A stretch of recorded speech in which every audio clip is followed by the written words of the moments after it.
pendidikan seperti apa sih yang mesti orang tua ini berikan untuk melindungi anak dari kekerasan? Baik kekerasan apapun ini ya konteksnya ya Mas ya.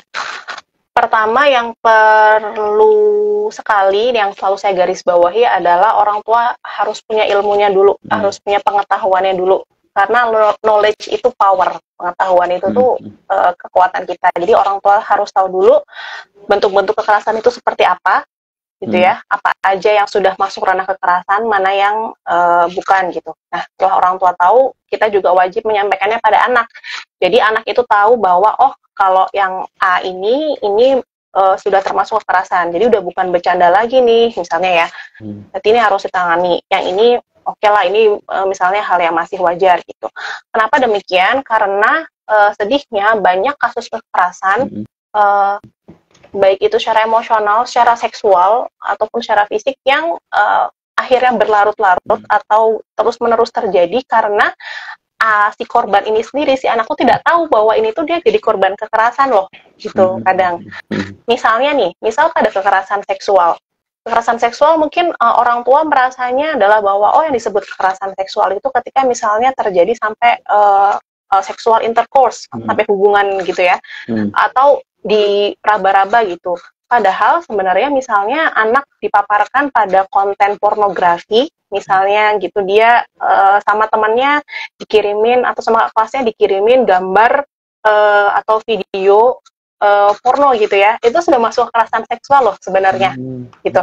Nah tapi karena nggak tahu gitu kan akhirnya orang tua mungkin membiarkan, anak juga karena nggak tahu oh ini itu udah nggak boleh loh, juga akhirnya anak mendiamkan. Atau misalnya masalah, misalnya di sekolah ada guru yang ibaratnya kalau menghukum gitu dia dengan hukuman fisik, itu kan tidak dibenarkan ya sebenarnya. Walaupun mungkin di zaman kita dulu katanya nggak apa-apa ini biasa, ini tuh biar mentalnya kuat dan lain-lain. Namun kan sebenarnya itu tetap saja namanya kekerasan. Kalau anak nggak tahu, mungkin dia nggak akan ngomong ke orang tuanya bahwa Bu, tadi aku dipukul loh di sekolah, tadi aku ditampar loh di sekolah gitu. Karena dia ngerasa itu hal yang wajar gitu. Makanya penting untuk kita lebih dulu memberitahukan pada anak mana sih yang sudah termasuk kekerasan, baik fisik, seksual, emosional, verbal tadi, mana yang belum. Sehingga setelah anak tahu, ditambahin ya pesannya, nah nanti kalau kamu mengalami hal-hal yang seperti ini, tolong ya beritahu ayah, beritahu ibu, sehingga ayah dan ibu bisa bantu kamu, bisa melindungi kamu, bisa menolong kamu, seperti itu. Karena tadi yang disayangkan kadang hal ini menjadi berlarut-larut. Mungkin Mas Diki juga pernah dengar beritanya, misal anak mengalami kekerasan seksual sudah bertahun-tahun gitu ya, atau dirundung di sekolah bertahun-tahun karena dia nggak ngomong ke orang tuanya karena mungkin dia merasa ya ini tuh wajar untuk dia terima. Tuh.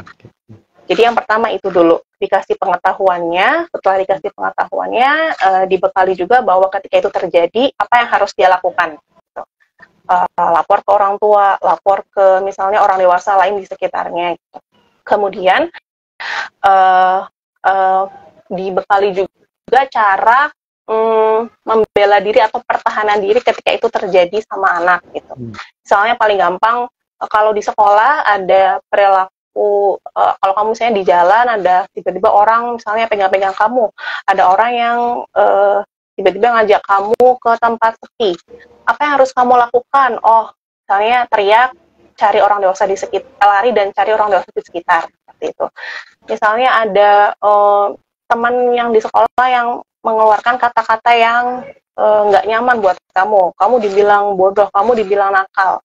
Apa yang harus kamu lakukan? Oh, ngomong misalnya ke guru, oh ngomong misalnya ke orang tua, kayak gitu. Jadi tidak hanya menunjukkan mana yang kekerasan, mana yang bukan, tapi dibekali juga cara menghadapinya seperti apa, gitu. Terus khusus orang tua, karena orang tua juga jadi sosok yang mungkin potensial menjadi pelaku kekerasan, terutama emosional nih ya, kalau di rumah ya Mas ya, dan verbal tadi, yang suka bocor-bocor halus itu. Pertama mungkin kalau yang boleh saya pesankan adalah orang tua juga harus tahu mengedukasi diri dengan tahapan perkembangan anak itu seperti apa gitu.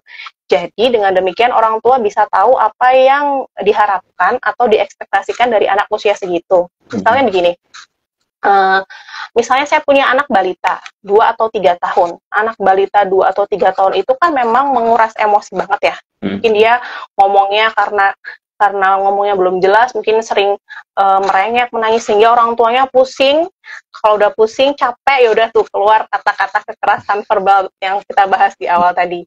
Nah, kalau kita mau belajar memahami bahwa oh ternyata memang di usia 2 sampai 3 tahun anak itu sudah merasakan emosi yang intens, tapi dia kemampuan komunikasinya, bahasanya belum berkembang sempurna. Jadi memang belum bisa kalau kita bilang kalau mau apa-apa tuh ngomong yang jelas dong. Loh, memang belum bisa Bapak Ibu, anak 2-3 tahun ngomong yang jelas, kemampuannya belum dikasih memang. Belum ada. Nah, kalau kita paham bahwa oh iya memang ya anak 2-3 tahun seperti itu, dia memang belum bisa berkomunikasi, menyampaikan keinginannya dengan jelas. Kan kitanya mungkin jadi lebih legowo gitu ya, melihat kehebohan dia setiap hari gitu. Itu jadi maksud saya. Terus nanti beda lagi misalnya anaknya remaja gitu. Oh, anak remaja ini kenapa sih kalau diajak ngomong tuh kayak cuek, nggak mau ngedengerin, sehingga kita emosi gitu.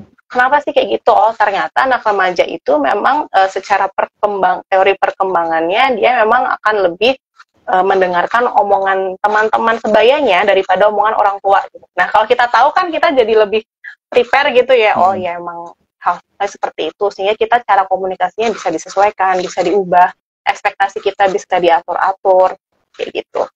Itu sih sepertinya ya yang mungkin bisa kita lakukan. Tapi yang utama tadi adalah membekali anak dengan pengetahuannya itu dulu, Mas. Baik.